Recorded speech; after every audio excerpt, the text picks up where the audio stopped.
Hi.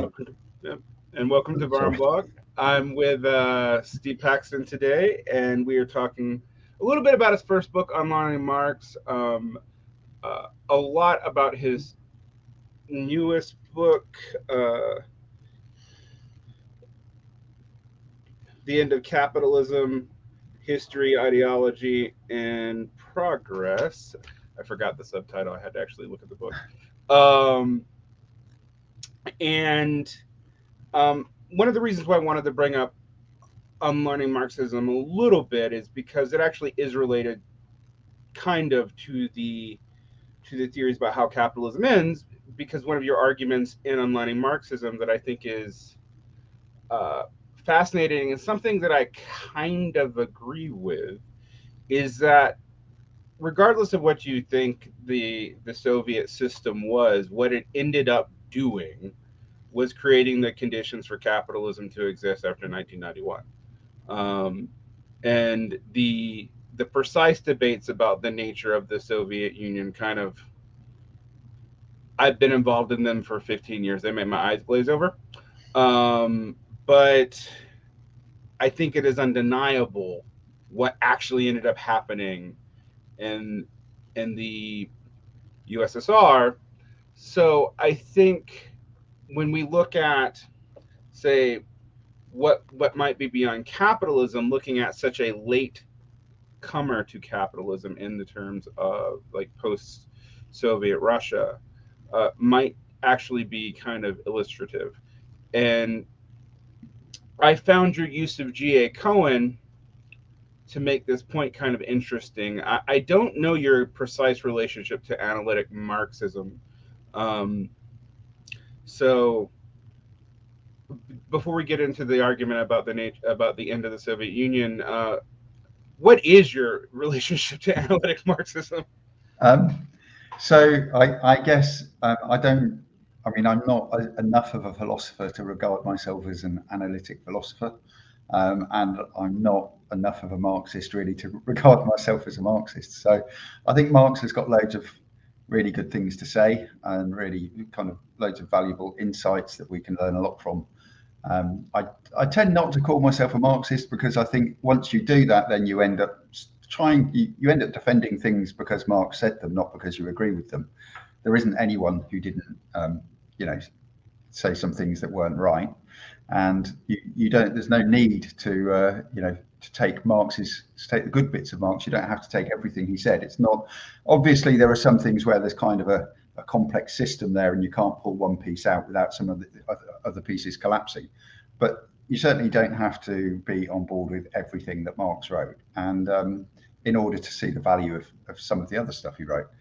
And nobody expects physicists to call themselves Newtonists or something, and then end up on Twitter in the middle of the night defending alchemy. Um, the fact that Newton was wrong about loads of that doesn't mean gravity doesn't happen. Things haven't started floating away. So I think I hesitate to call myself a Marxist, even though I use a lot of what I think Marx got right. And try and kind of build on that and use that as a kind of a conceptual framework. So I think my relationship with analytical Marxism is that I'm not an analytical philosopher and I'm not a Marxist. Having said that, though, I think so. I first came across Cohen when I was doing a politics degree, and at that point, I was late to university. I'd been working till I was 26, so I started then, and I kind of was clearly interested in left-wing politics, had a look at Marx when I was younger, and kind of thought, okay, interesting, but not really interesting enough to get really into it. Um, had a look at a load of other things, wasn't really committed to anything, but was still broadly kind of socialist. Um, and then when I read Cohen's book, Karl Marx's Theory of History, I kind of thought, oh, okay, now this makes sense. So if you look at Marx this way, now I can get on board with it in much more fully. So I think my relationship with analytical Marxism is it's what made Marxism make sense to me. So in your book on learning Marx, which also is kind of not repeated but recontextualized in the second chapter of your book, The End of Capitalism. Yeah.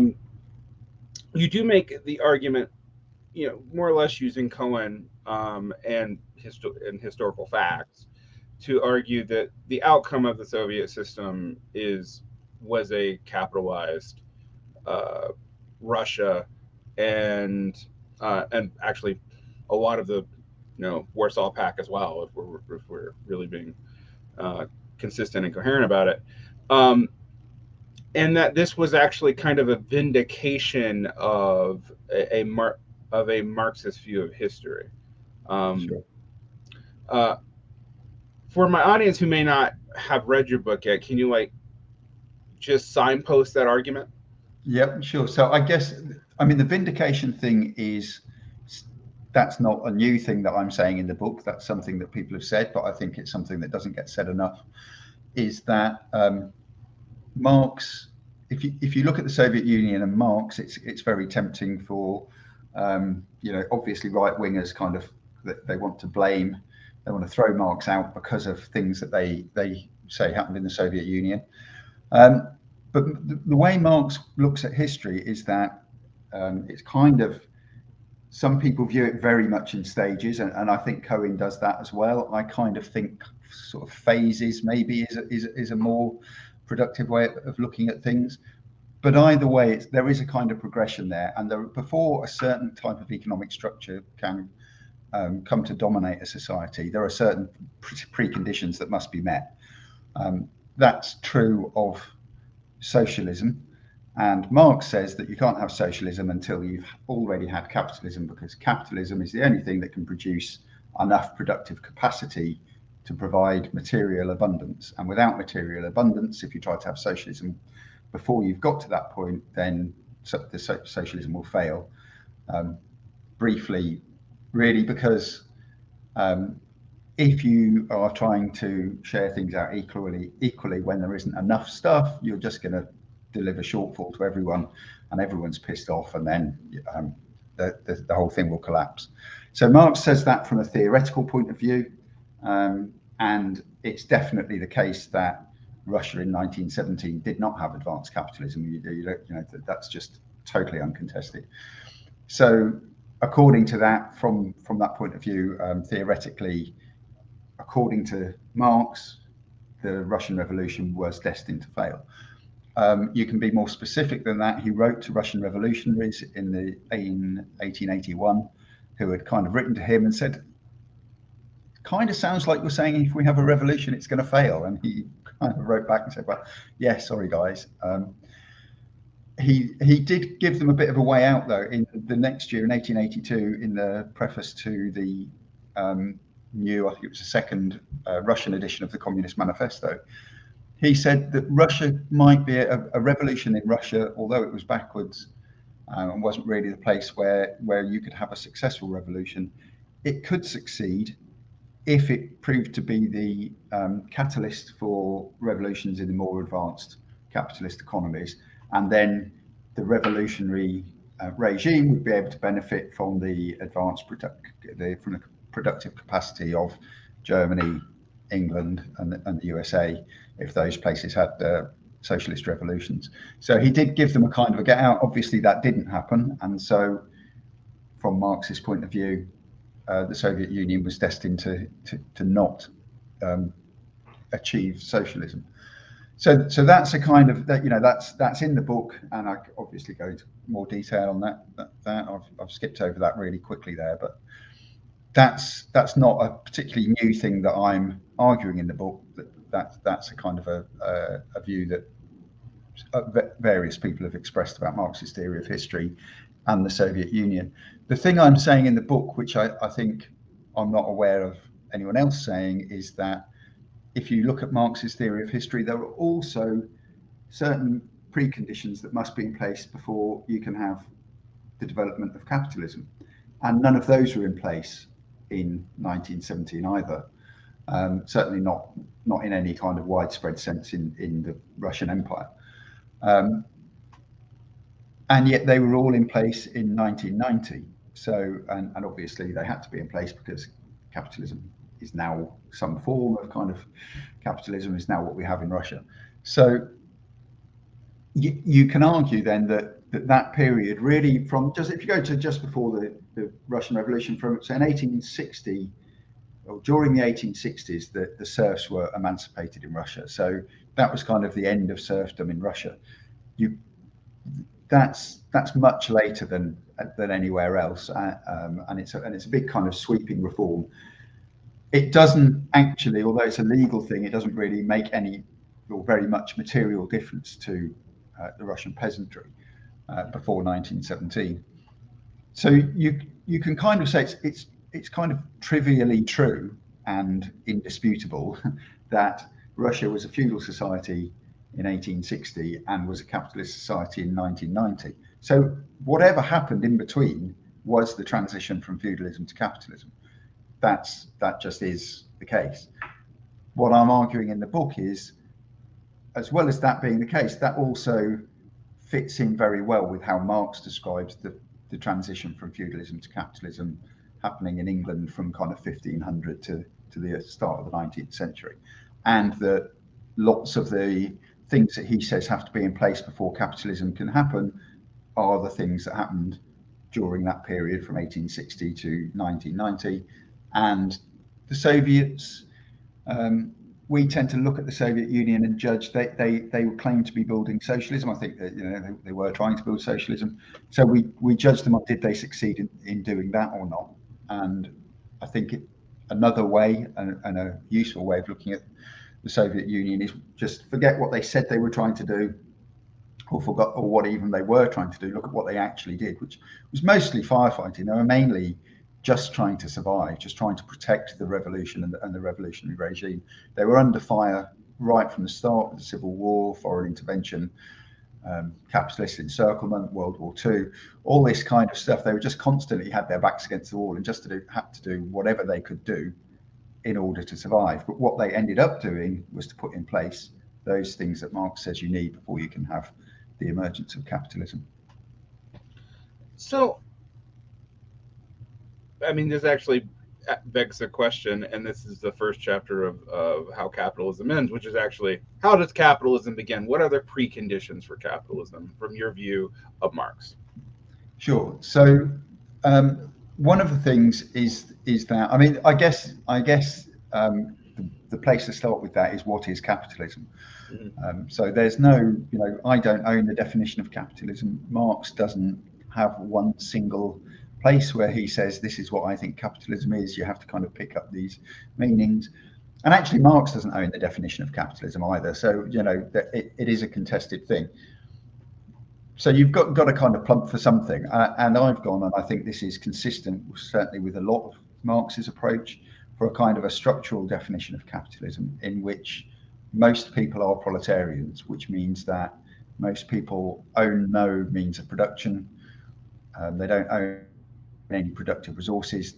The only way they can earn their living they do own all their labour power, and the way they earn a living is to go and sell their labour power to a capitalist who does own means of production and resources, and you can then go and work for them and you get paid wages. So you're free in that you're free to go and sell your labour power to anyone, but you're also unfree in that you have to sell your labour power to someone, otherwise you're going to starve. So that's a kind of a definition of capitalism in its sort of purest sense.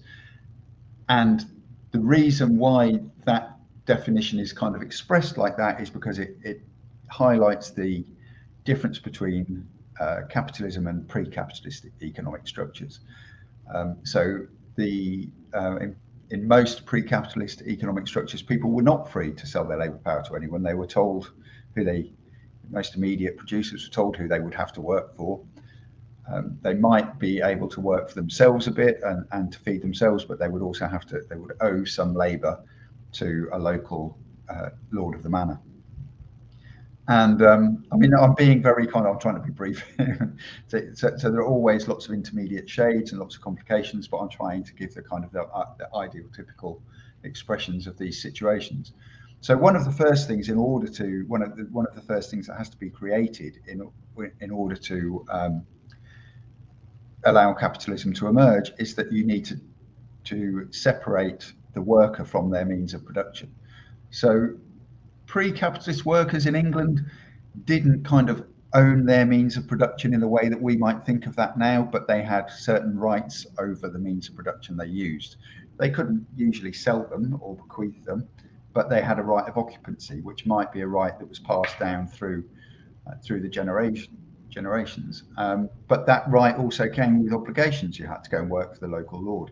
You couldn't just go off to another village and work there. So even if you wanted to go and marry someone outside the village, you'd need permission. Often traveling would just need permission. So people were kind of tied to the land, and they were tied to their local lord, but they did have some rights of possession, that probably a small amount of land that they could grow food for themselves on, and also rights to use common resources, so they could graze an animal on the common, or they could collect firewood from the spinney, or whatever. So the first thing that needs to be done before capitalism can emerge, capitalism is a system where people don't own anything and don't have any attachment and aren't tied to the land. So the first thing is you've got to tear people off the land. And one of the other things you have to do is, Marx says that you have to combine the pygmy property of the many into the huge property of the few.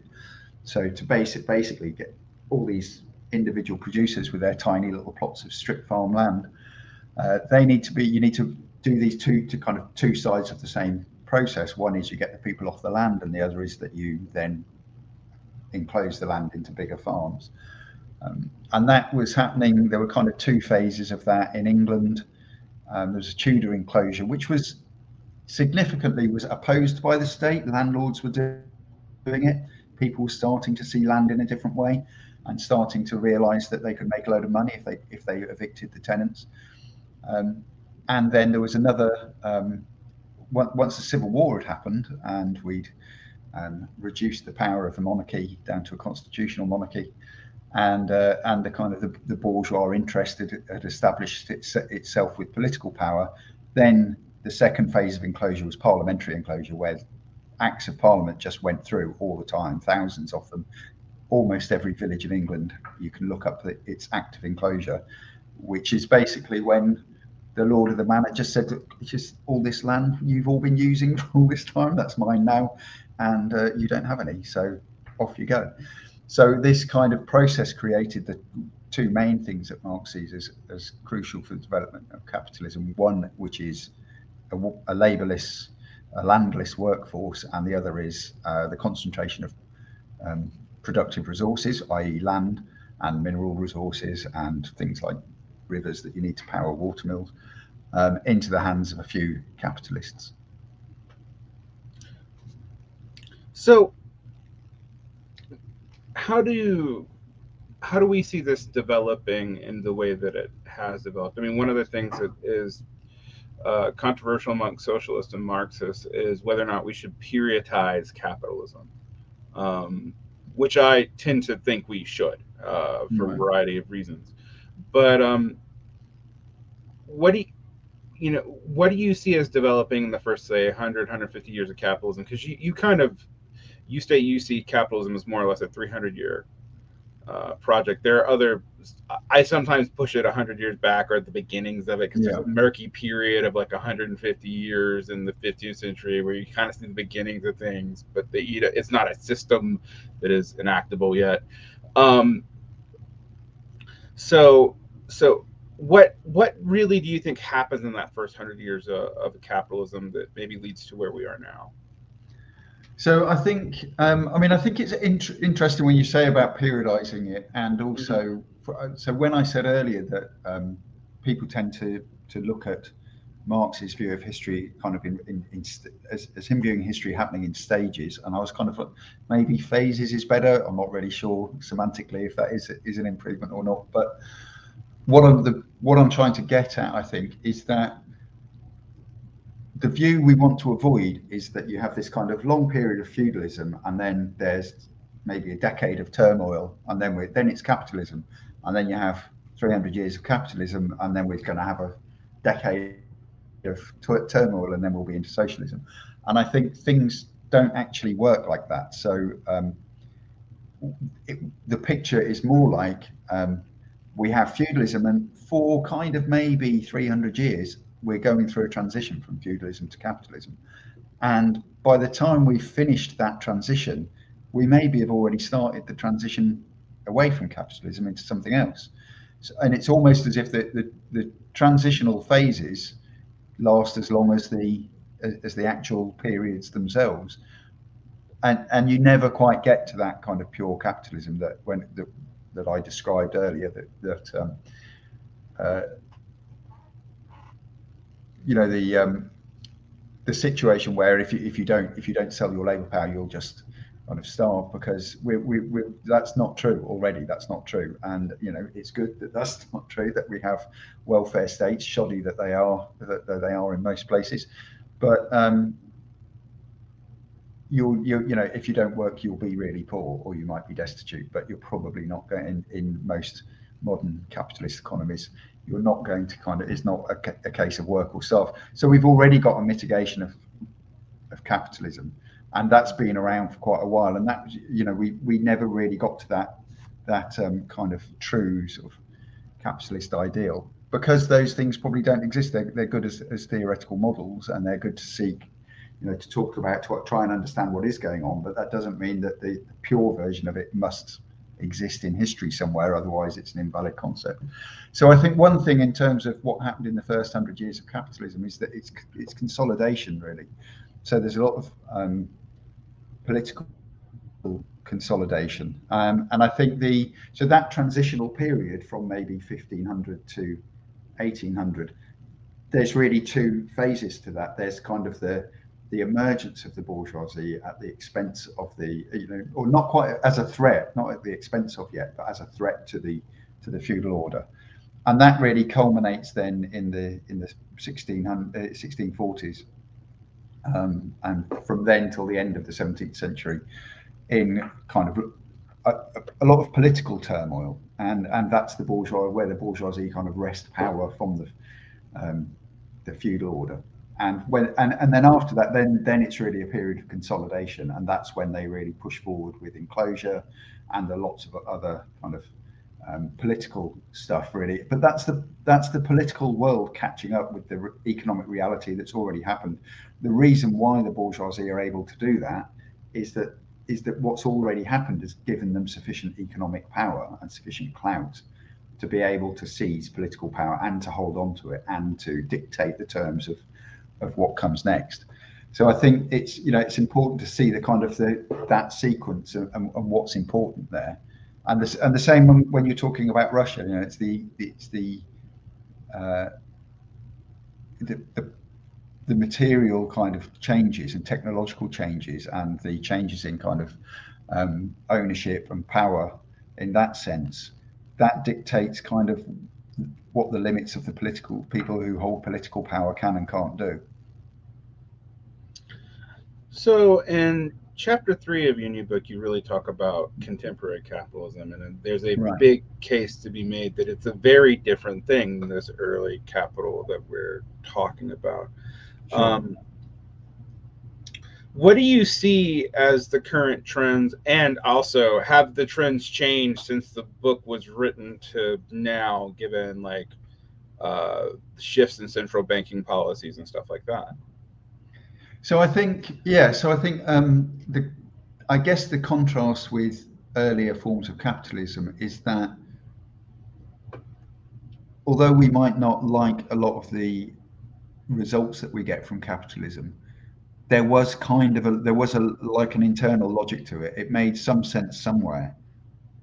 People who were already rich enough to be capitalists wanted to be richer, and the way to enrich themselves more was to sell stuff to us and to each other. And if you want to sell stuff to people, the more you can make it what they want, then the better, the more success, the easier it is to sell it to them.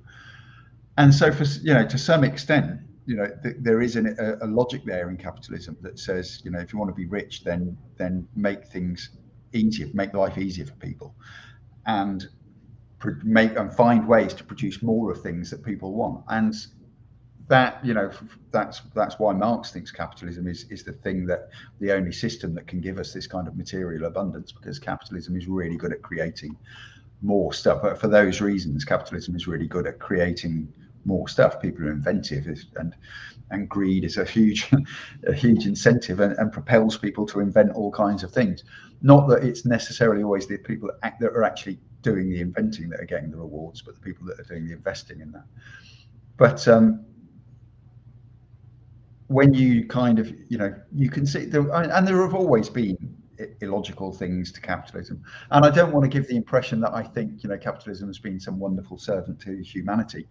When I say it meets people's needs, it obviously only meets the needs of people who've got money to buy things. If you're starving and you've got no money, capitalism doesn't care that you need food, because no capitalist is interested in the needs of somebody who can't enrich them. So I think that logic that almost the more efficient you are, the more money you're going to make, and the efficiency means giving people what they want and working out how to produce more stuff and more quickly.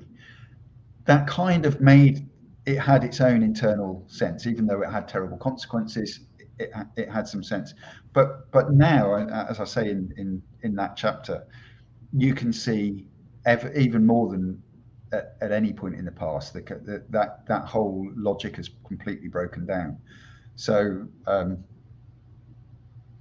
we throw away 28% of the food we produce, and at the same time 9 million people die of hunger every year. This is just, we're hitting the level of contradiction has just gone through the roof. We're making loads of stuff that nobody wants. There's a massive financialization of the market. So now, if a capitalist wants to enrich themselves, making something that people want is kind of an option, but actually, why not just play the stock markets? That doesn't, obviously, some of that money then goes to other capitalists who are making things people want. But there's the financialization of economies has made a huge difference in terms of capitalism's ability to kind of satisfy human needs. It increases inequality. There's also things like one of the examples I use in the book is affiliate marketing. So when you want some product and you go on to Google and try and search for it, you'll often get loads of affiliates will be the first results that come in. So they are, as opposed to traditional advertising, which tried to put when they weren't denying that cigarettes cause lung cancer. Traditional advertising had this function. It put somebody who made widgets brought that person to the attention of somebody who wanted to buy widgets. Affiliate marketing actually interrupts that process because but the point of it is just somebody's trying to skim something off the top. So it actually interrupts your attempt to find the person who's making the thing you want to buy, and it doesn't contribute anything at all to anyone except the people that are doing it. It's another example, and there are many, of this kind of activity that goes on. Lots of hours of work, lots of office buildings, lots of pollution caused by people commuting to work and back, and for no benefit whatsoever to anybody. There aren't any more things in the world. There's no one who was hungry is getting fed. There aren't any more chairs and tables in the world or anything. And there's an increasing amount of this kind of stuff in the world. And we're also, there's also there are things like inbuilt obsolescence, and the fact that there are 20 brands of washing powder on the shelves and they're all made by 2 companies and they're basically all the same. This kind of stuff is illustrative of the fact that capitalism really it's got to the point where it's now just chasing its own tail, really, and feathering its own nest. So one thing that I think comes out of traditional Marxism that's been dropped by most Marxists, but I think is kind of in Marx, is this idea of the inevitability of socialism. And while I'm not an inevitabilist, I don't think socialism is inevitable. But it does seem to me that the end of capitalism is inevitable. We're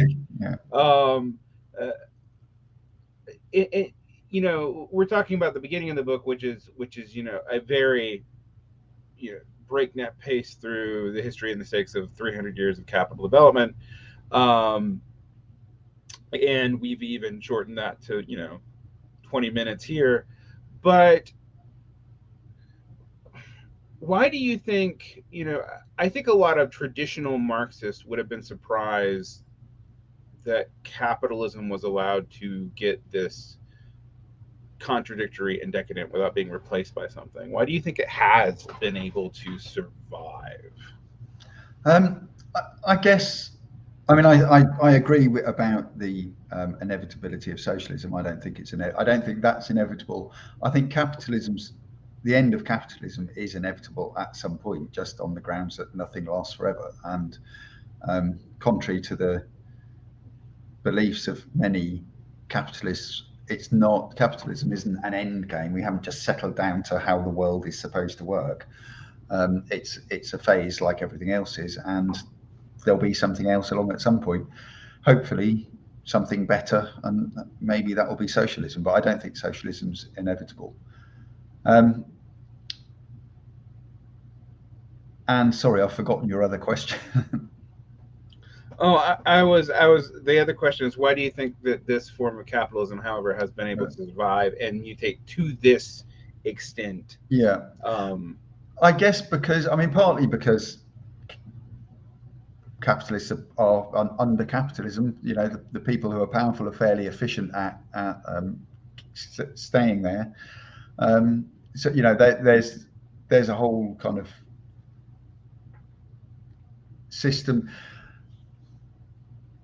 I think any system is going. Well, I guess what I'm trying to say is any system is going to, the people at the top of any system are going to resist change and try to present the system as just the natural way of the world. So that happens and that happened under feudalism, and people presented ideas like the divine right of kings and the great chain of being. This is just the way it is, guys, and you just have to put up with that. And people internalize that. When that's the basic background to your existence, then most people just internalize that and think that's the way it is.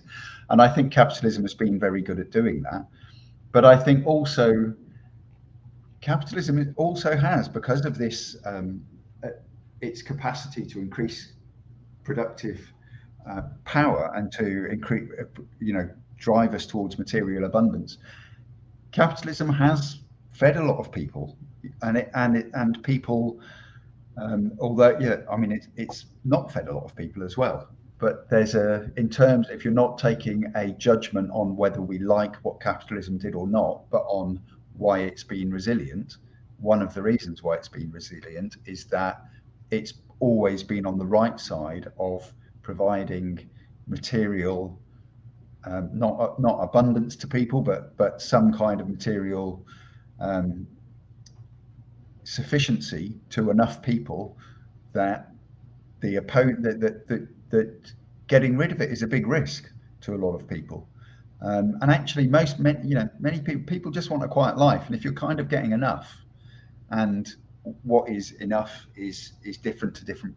It's not a fixed quantity, is it? But if you're kind of getting enough, which many people in the world are kind of getting enough, then why would you rock the boat? Why would you change it? Most people aren't hugely politically engaged. Most people in the West who are trying to work towards an end to capitalism are kind of doing it on someone else's behalf. Mm-hmm. We're not, I'm not rich, but I'm also not starving.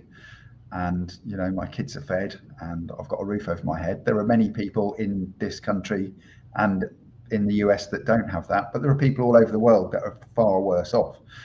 And there's a kind of, the people that are that desperate that they would really change something don't have the power to do it. And the people that have the power to do it are too busy going to work and worrying about the bills and, doing things that people do. And capitalism has given people often, just enough to keep them from getting too angry about things. So I think,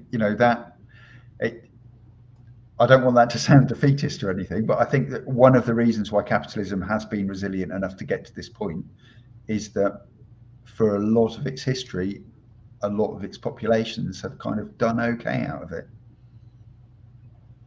That's fair. one thing I would ask now is, the majority of the book is actually about the possibilities of inland capitalism, and you go through a few things. You talk about AI and automation, our large learning models, which uh, is one of those things that I think in a different kind of society, definitely a socialist society would be great. Under capitalism's kind of dystopic. Yeah. Um, uh, Another thing that you talk a lot about is modern monetary theory. You have a whole chapter on your relationship to it and why you're interested in it, but why you wouldn't say that you're interested in doing the same thing they would want to do. Um, uh, what is your take on what modern monetary theory is right now? It seems to have had a moment on the left in the last couple years, but the current situation with inflation and whatnot seems to have been used against a lot of the theories around modern monetary theory. And I use theories advisedly because I think there's more than one, honestly. Yeah. Um, it, and I don't think I actually don't think a lot of that criticism coming from mainstream economic press is fair or even representing what modern monetary theorists really believe. But um, what do you think is why would a Marxist or someone like you who's not a Marxist but is like Marx-ish Yeah. um, be interested in MMT, and what are your differences from a lot of MMT theorists? So I think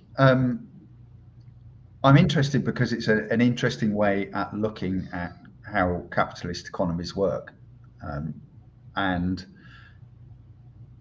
it's kind of a refresh. It's quite a refreshing way of doing that. I think, yeah, the criticism of MMT about the inflation that's going on at the moment is kind of bizarre because one of the things MMT says is inflation doesn't work the way you think it works, and we've now got inflation that we shouldn't be having if mainstream economists were right about things. So I think we haven't now got inflation because of huge amounts of government spending on investment in healthcare and stuff. We've had 10, 15 years of austerity in the UK, and we've got inflation at 10%. So it's not spending that's caused inflation. So I think MMT economists are kind of right to push back on the criticism they're getting about current inflation. It's not like they caused it, is it? Or anything, or any policies that they would advocate.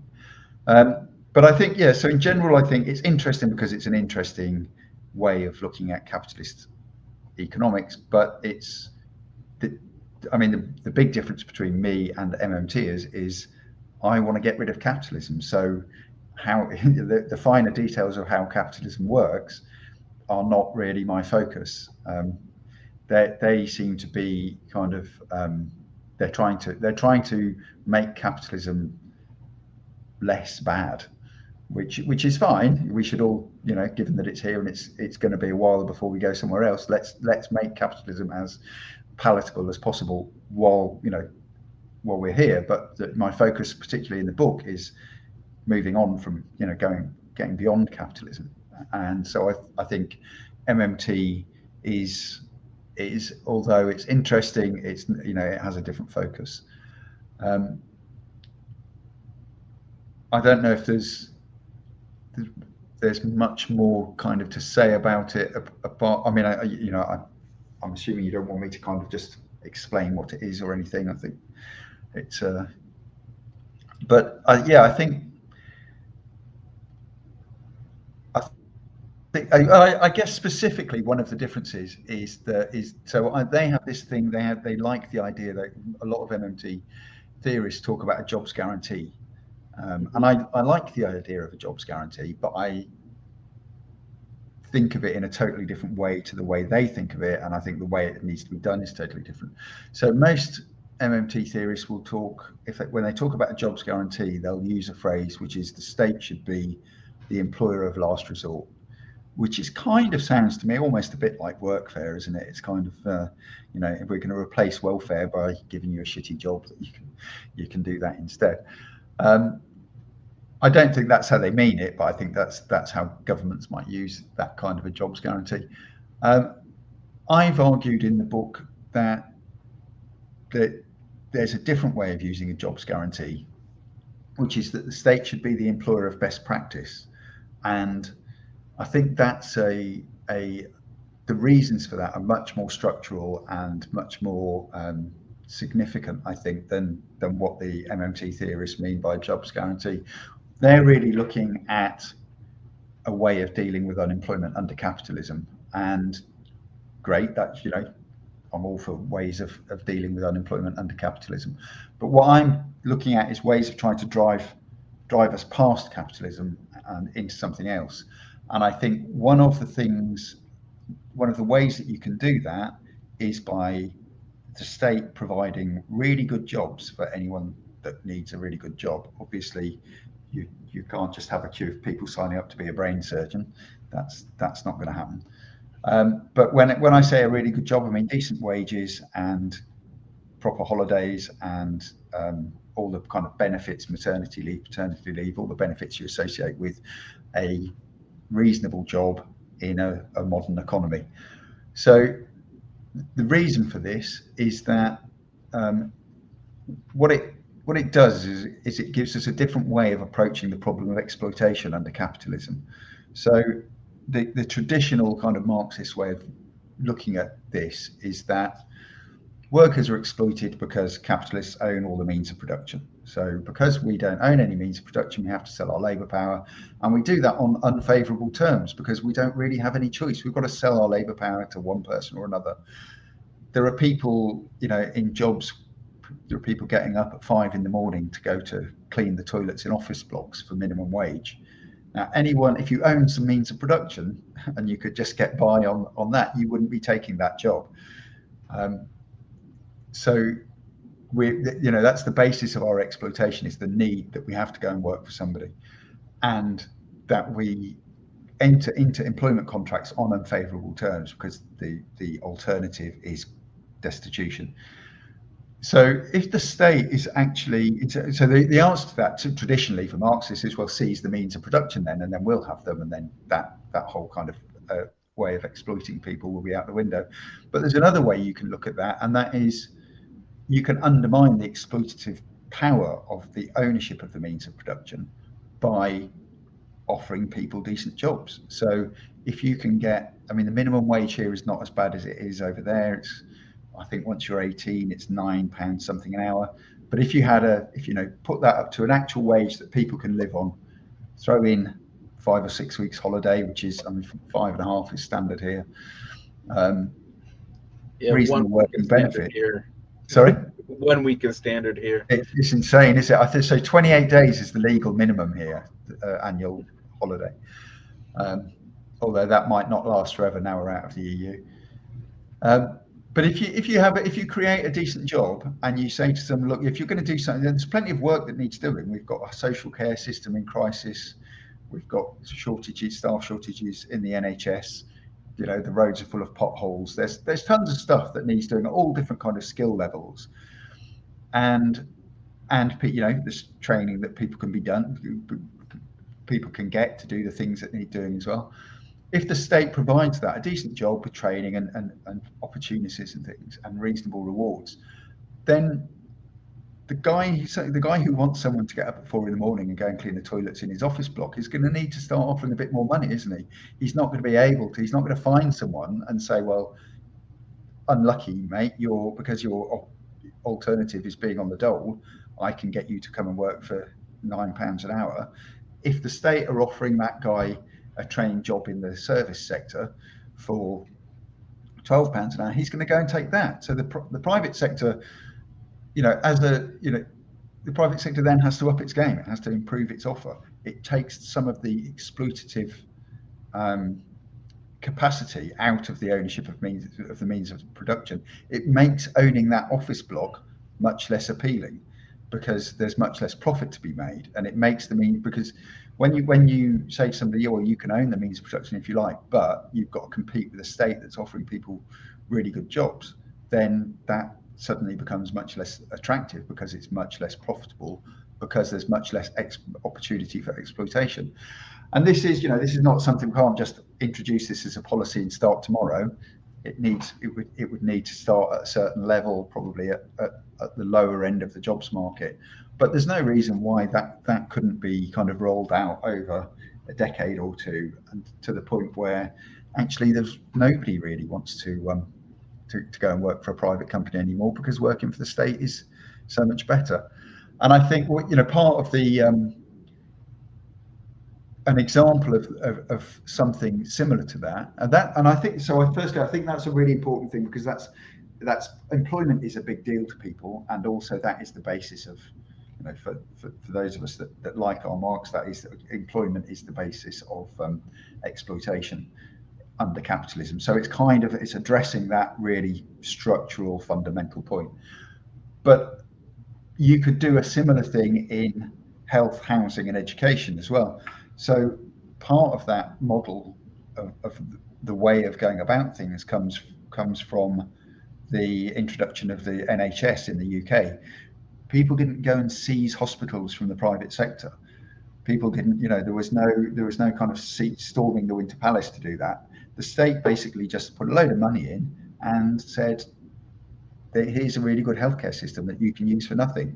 And as a result, there wasn't really any private healthcare in the UK from the end of World War II until there were, I guess, you used to see adverts for Bupa and stuff, but nobody really had it. If you had a really good job, you might get healthcare with it, until maybe the last 5 or 10 years. And now there are loads, because they're basically privatizing it and underfunding it and running it down. So now the uptake is much greater.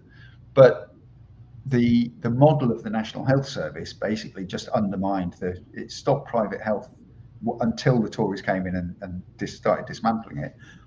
But stopped private healthcare from being a thing in Britain for more than about 2% of the population.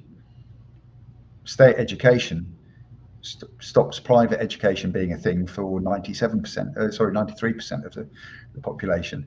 These are things. I'm not saying there are no faults with the NHS or with state education, but this is the kind of thing, if the state can provide, and it doesn't always have to be a centralised state. It could be much more local. It could be cooperatives. It could be kind of local trusts. There are a load of different models of kind of ownership. But if there is public provision of really important things like health, housing, education, and employment, then we're starting to move quite a long way away from the kind of the capitalist free market. And the really important one is the employment one, because that's the one that starts to address the exploitation that happens because people under capitalism don't own any means of production. Yeah, this will give us a means to pivot to the middle of the book, ironically, since I jumped to the end. But one of the things I think that this does bring up, and I just wanted to bring this example that kind of proves your point. In the United States, the government is actually the largest employer, if you consider all sectors of government, including state governments. And we're way more fractured on that than you are and anywhere in Europe, I think, maybe other than Switzerland. But we saw an increase of low-level wages, specifically low-level wages, in the beginning of the beginning of the end. All of that for listeners who can't see me, or it's in quotation marks, of the pandemic, and the reason why was that the federal government said that its minimum pay was going to be $15 an hour of benefits for full-time workers. And that did kind of set a minimum wage here, even though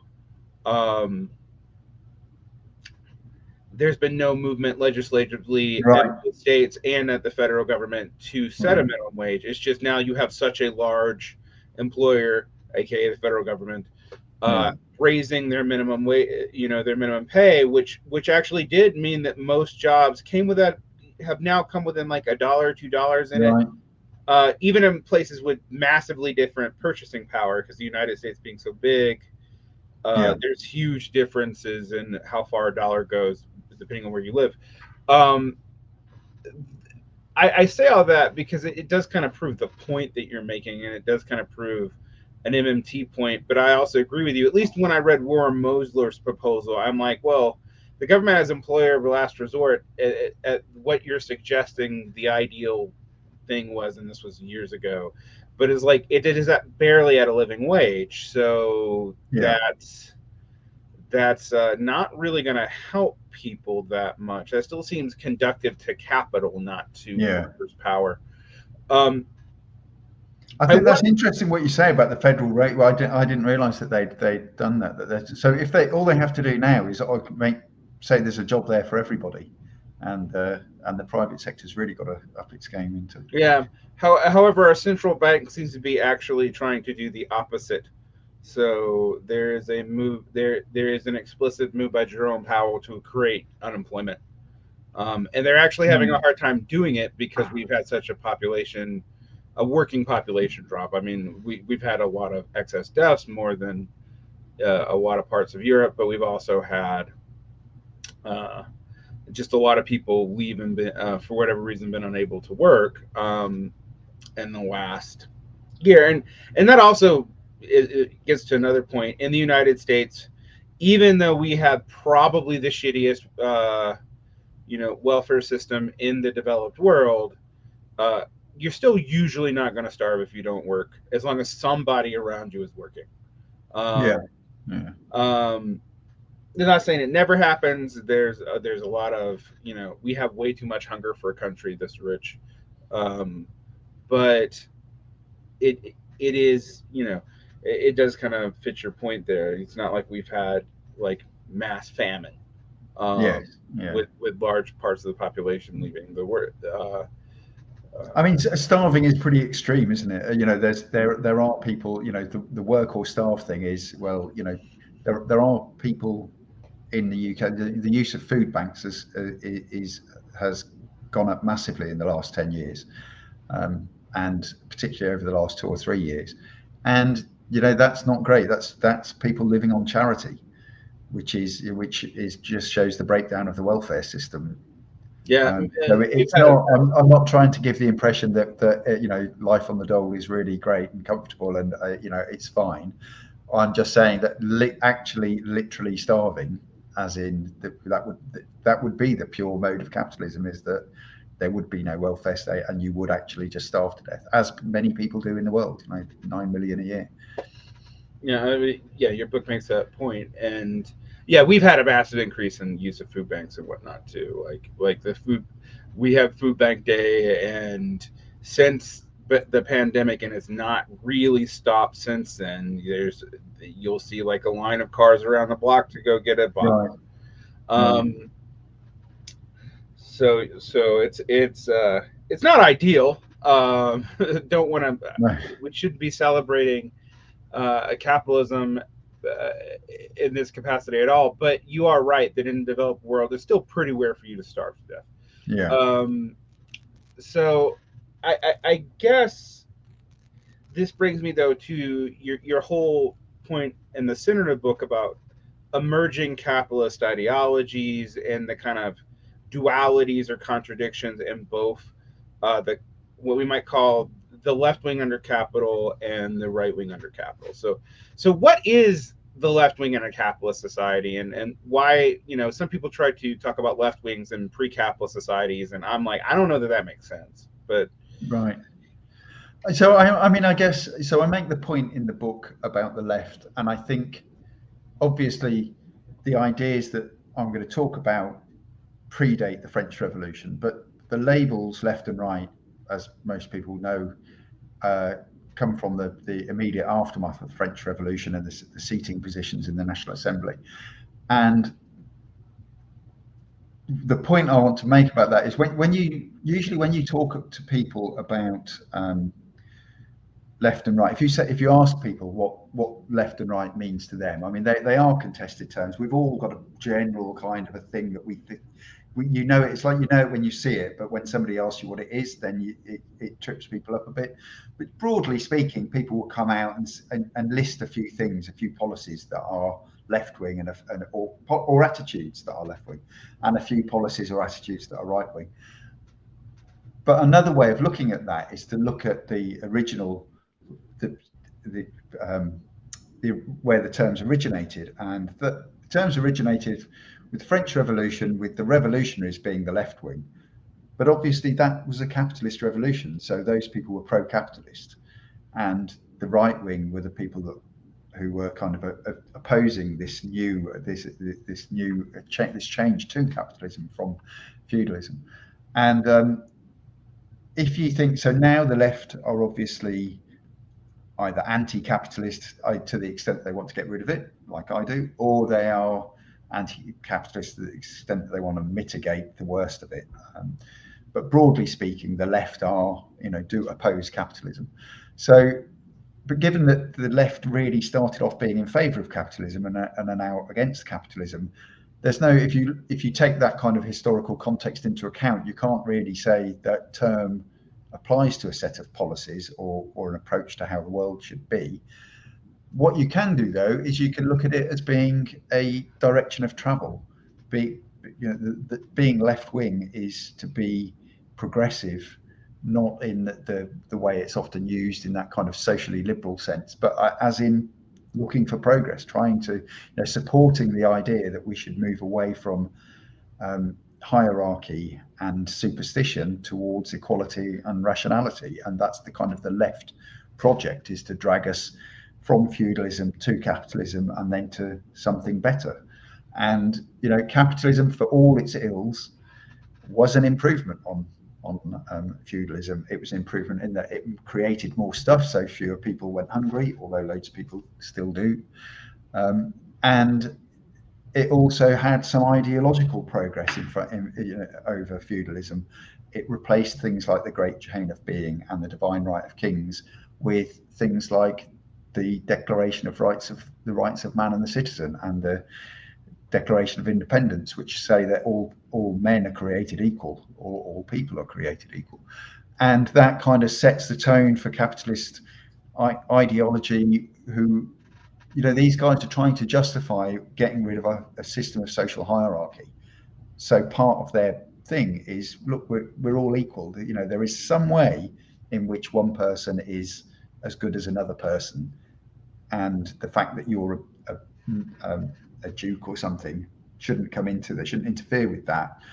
And that kind of gets that is a drive towards equality, and it is a drive towards equality of political participation and equality before the law. And I kind of have that as being the left, as being this direction of travel towards progress from feudalism through capitalism into socialism. But also there is, as you alluded to, that I think there's a duality on the left, which is between, there's the kind of the liberal identity politics left, and then there's the socialist left. And the liberal left spends its time calling out capitalism for failing to meet those promises of all people being equal.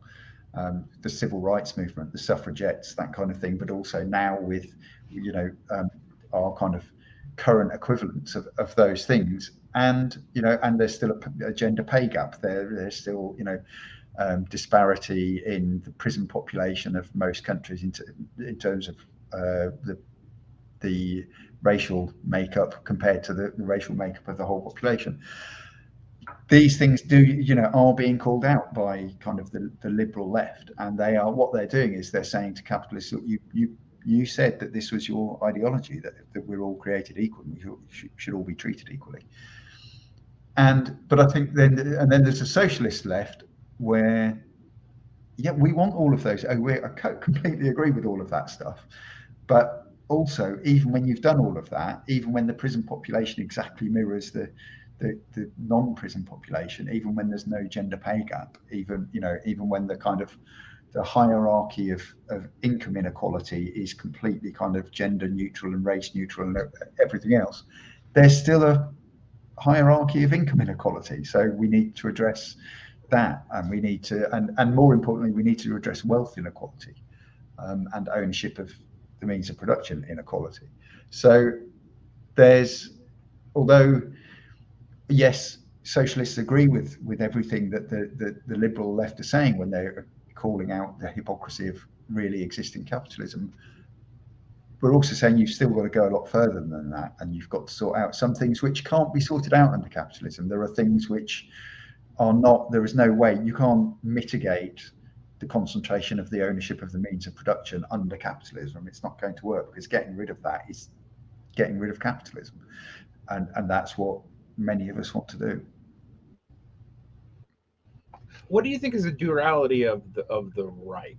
Like that's it, like one of the things I've had a lot harder time defining. I used to consider myself a conservative 20 years ago, but like um, is figuring out what the right consistent, like what unifies the right wing of society, of capitalist politics, um, particularly now. In the United States, we have a growing movement of national conservatism, which is basically, for the from the European perspective, a kind of red Toryism, but we've never had that before. Really, that's not that much part of our tradition, unless you go like pre-Civil War. Um, and so, what do you think is the contradiction there? So I think it's less of a contradiction, I guess. And partly that, maybe it just looks like that because the right are always better at living with their differences than the left are. They whatever their differences are, they'll band together to fight us lot. But I think that duality is, and I think as well, this is not a clear-cut division between individuals. These are kind of thought processes and attitudes and tendencies that often exist within the same people. And as with the duality on the left that I've just talked about, often that tension within a person. That's not one group of people over here and another over there shouting at them. We're all kind of a bit of a mix of those things to some extent. And I think that's true on the right as well. And I think, so while the tendency of the left is to move forward, the tendency of the right is to basically resist change, to try and stay where they are. But that includes people. So I think there is a tendency to, on the one hand, there are many on the right, particularly in Britain, but I guess in the US as well, who kind of regret the passing of feudalism. And there are people like Jacob Rees-Mogg who kind of would kind of openly like to go back to just owning serfs, and a lot of this is tied up with kind of the nobility and the aristocracy, who still own huge amounts of the land and the productive resources in this country, and the monarchy as well. And we just had, obviously, the Queen died, so we've had her funeral and then a coronation and this kind of thing. And lots of people have kind of found the monarchy was kind of fading in its popularity, but lots of people have revived how much they like the monarchy and the whole idea of the institution. I don't know how long that'll last, but I think there's definitely an element to right-wing British thought, and many people, it's not necessarily right-wing here to be sort of vaguely supportive of the monarchy. It's kind of very middle of the road. It would be extremely right-wing here.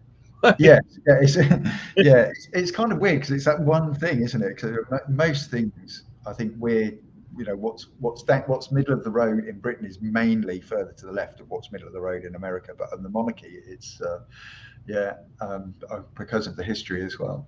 But it's kind of you're a bit odd if you're not a little bit of a monarchist, I would say here.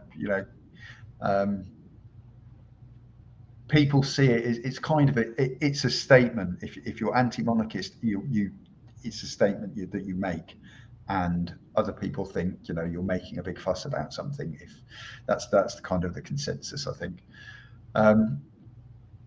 But I think that there is among the right and people like Jacob Rees-Mogg, there is this and Roger Scruton is kind of this ilk. I think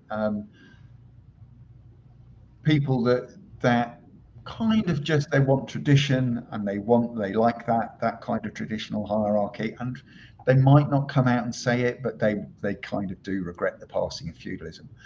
On the other hand, there's the kind of the Thatcherite 80s money guys. They're just all about, and they're the kind of the Nozick people and the Hayek people, and they're just all about free markets, make loads of money. You know, if you work hard, you'll be fine. And having that kind of hard-nosed economic libertarian ideal, and I think most right-wing people in Britain have a bit of both of those, even though they're quite contradictory, because you can't have a free market and libertarianism if you've got an aristocracy. And you know, the ultimate expression of that free market thing is meritocracy, isn't it? If you only get what you deserve, but none of them are supporting abolishing inheritance. So there's, they're not, although they like the sound of it, they don't like the sound of it enough to ever. They mainly send their kids to private schools, so they don't let the kids anywhere near a level playing field. They don't actually want meritocracy and economic kind of. They don't want a free market because they like the privileges they get from not having a free market. So there's these two contradictory ideologies kind of going on side by side inside most right-wing people, I think, and that's the kind of duality of the right. Yeah, I would agree with that. In the United States, it tends to be nationalism and kind of a Christian or Christian-esque now. I mean, it used to be a lot more explicitly Christian. Now it's not Right. as much so. But like I would say early bourgeois traditionalism, that they would like to have the Church of the 17th century back, and Yeah. But no one except for like Nick Land and Curtis Yarvin are actually asking for an establishment of American monarchy, a serfs, or anything like that. Right. But it's interesting you say about Christianity, actually, because that, I think, so while we have the kind of the feudal past and the monarchy, you guys have kind of the Christian values. That's the kind of the symbol that traditionalism all revolves around. Yeah, and maybe white supremacy. Maybe white supremacy, but yeah. Even there, increasingly the right is moving away from that explicitly into like something like vaguely European, but we're going to include lots of Latinos again, even though we didn't used to, and stuff like that. Norms and but yeah, Christianity to a great degree serves the same thing as as the aristocracy does, but it is still different in some, like, we don't have a traditional aristocratic class. We have like a hot bourgeoisie that's old enough that they can kind of be considered an analogous to an aristocratic class, but it's not really the same thing. Yeah, I mean, I guess the similarity is that they have, there are elite universities that their kids go to and schools that their kids go to, and there's a huge kind of amount of cultural stuff that they do, which is designed specifically to separate them from everybody else. But that's true for American liberals on the quote left here too, though. Right. We have a liberal elite that does the same thing. Yeah. But I think, I mean, the difference, I guess, between them and the aristocracy here is the aristocracy here still own half the country. Right. Whereas in the States, those people that you talk about, they own a lot of productive resources, but not necessarily that kind of amount of land. And if they own it, it's because they bought it, not because they were given it by George III or something. Oh yeah. No, there's no one owns no one can command those kinds of rents. In that way, some of the largest landholders in the United States are churches. The LDS Church is one of, like, in the top 10, for example. Right. But even that, they're not really commanding. Well, the LDS actually are, but a lot of them are not actually really commanding like a lot of rents with that. So it is fundamentally different. And I think, like, when people always compare like the leftness and the rightness of like the America and like Europe, I'm always like, well, I think the mainstream is more right wing here. I think you're absolutely right about that, and that's really true for the United States. It's slightly true of Canada compared to Europe. Probably true of Mexico as well. But our right is not as right wing in so much that it does not have nearly as far back a tradition to pull from. No one's going to be like Right. advocating a return to feudalism, and people who do are considered weirdos. Yeah. So, Well, I think people would be considered weirdos if they actually came out and said it here, but that doesn't mean I don't suspect that that's what they really would like. But nobody's actually coming out and saying let's go back to feudalism. right. But also, very few people like let's get rid of the lords. Yeah, we've got the House of Lords, totally unelected, hereditary people sitting there. They've got a seat in the legislature because their ancestor at some point was given it by a monarch, maybe 500 years ago. Yes, and people think you're mad if you not mad perhaps, but people think you're radical if you suggest that's maybe not the way to run a legislature. So I guess that kind of gets over the kind of mixed nature of the two ideologies and the two ideological clusters. I shouldn't call them; they're not that coherent. And their tensions. And I think one of the things that you're right about is that the right, it either doesn't see, like, it either isn't as contradictory, or I kind of take the Daniel Bell stance from the 50s that they are that contradictory. They just don't care. Yeah. Like, whereas it does, for some reason, bother the left that we have these internal contradictions that we can't seem to reconcile. Whether or not we believe that we could have a more fair, like Rawlsian capitalism, or whether or not we have to do something fundamentally different. And that doesn't even get into the varieties of fundamentally different, what that would mean. But that, that's a fair point. I'm going to jump to the end of the book on the section that I hinted at earlier, and this will be my last kind of question topic. Okay.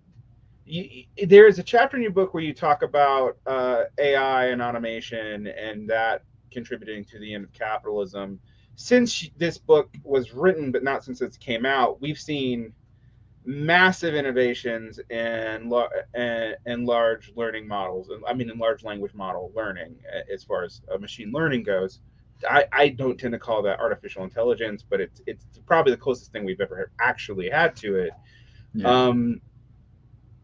How does that affect your analysis of what's going to happen in capitalism? Because I think it's going to.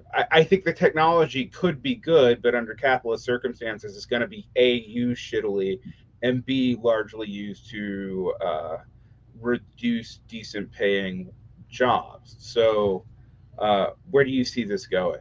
So I think there's more than one aspect to the whole AI situation. So there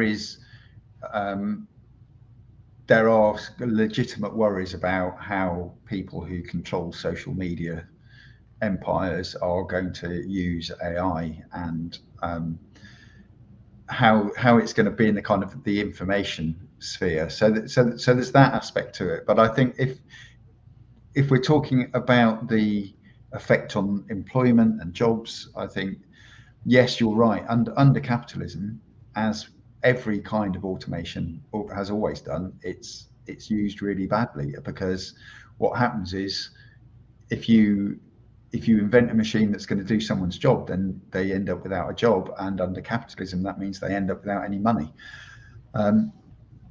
So and that's a problem. But I think if we look in abstract at the ability of AI to do things that people currently do for employment, then this is a good thing. Abstractly, out of if for a moment we look at it outside of capitalism, abstractly this is a good thing, and we should be welcoming the invention of anything that means there's less work to do. That means all the work that we really need doing that isn't getting done, we can start. We can concentrate more manpower on that. But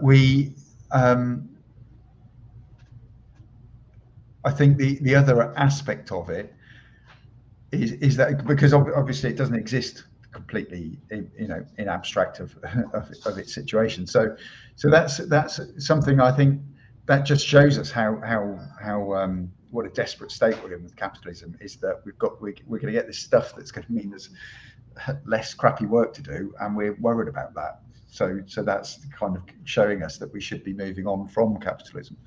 But I think one of the other things I try to bring out in the book is that if predictions are correct that AI is going to displace a lot more people from employment than previous waves of automation, then and people higher up the income level scale as well, and people with more qualifications and that kind of thing, then I think that might have an effect on how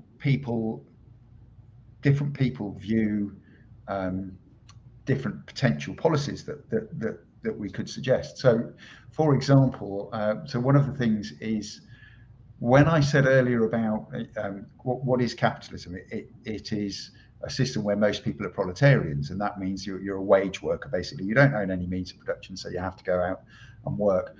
When you look at the class structure like that, which is not the class structure when we talk about middle class people or the PMC or whatever, we're making much finer differentiations. Proletarian is a huge group. It's basically almost everybody. Even if you're on a huge wage, even if you're on 3 times the median average wage, and you're an architect or something, you're still a proletarian. If you don't own any means of production, you're still, you are a proletarian. And there were lots of debates that I talk about in the book, lots of debates in the second half of the 20th century about the stratification of the working class.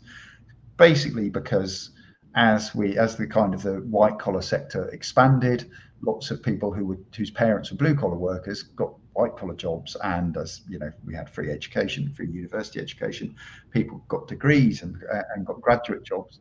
And there was this idea that this kind of working class, where everybody worked in a factory, everybody was blue collar, everybody was in a union, everybody got paid wages, had stratified and splintered, and there was no class solidarity there anymore because everybody's interests were different. And one thing you can suggest is that, okay, so the interests of somebody who's a supermarket cashier and somebody who's a fairly senior architect or something don't really coincide, but the things that stop them from coinciding are their employment. The guy who's getting 150 grand a year or something, his interests are not the same as somebody on 20 grand a year, because he's getting 150 grand a year and he's got a nice car and he doesn't worry about the electric bill coming, and he can afford to put food on the table and that kind of thing. But that's all tied to the fact that of his employment. When somebody invents AI to do his architecture for him, and his employment becomes precarious, then suddenly his interests are going to be much closer to those interests of people at the lower end of the wage scale, whose employment and financial situation has always been precarious.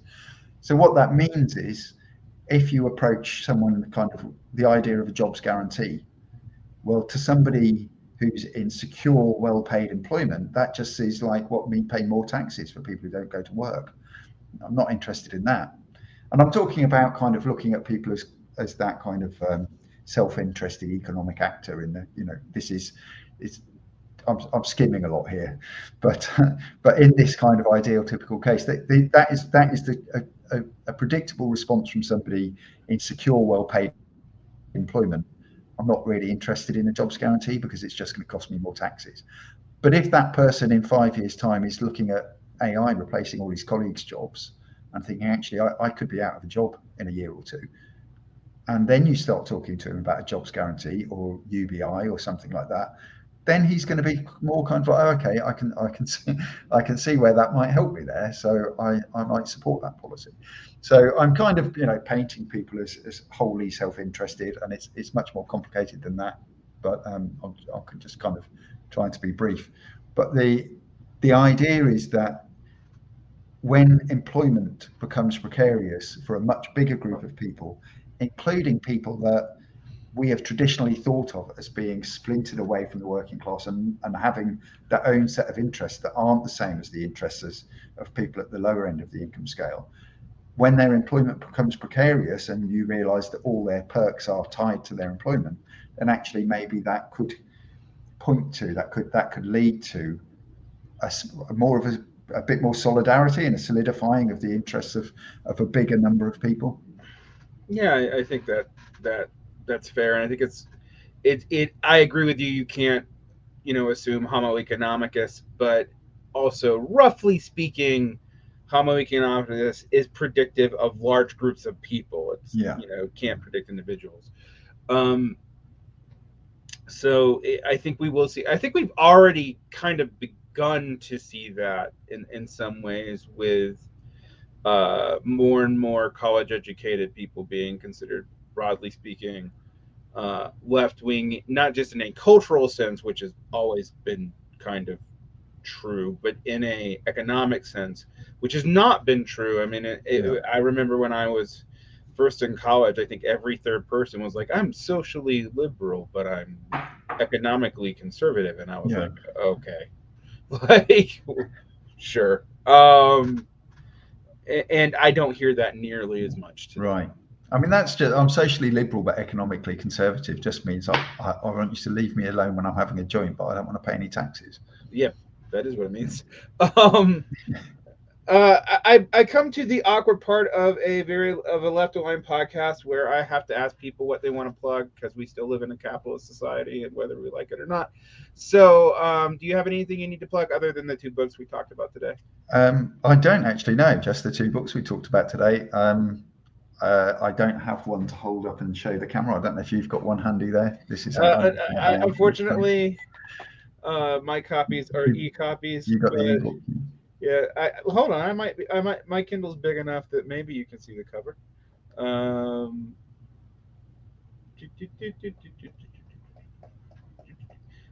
right, and here we go. How capitalism. There it is. Yes.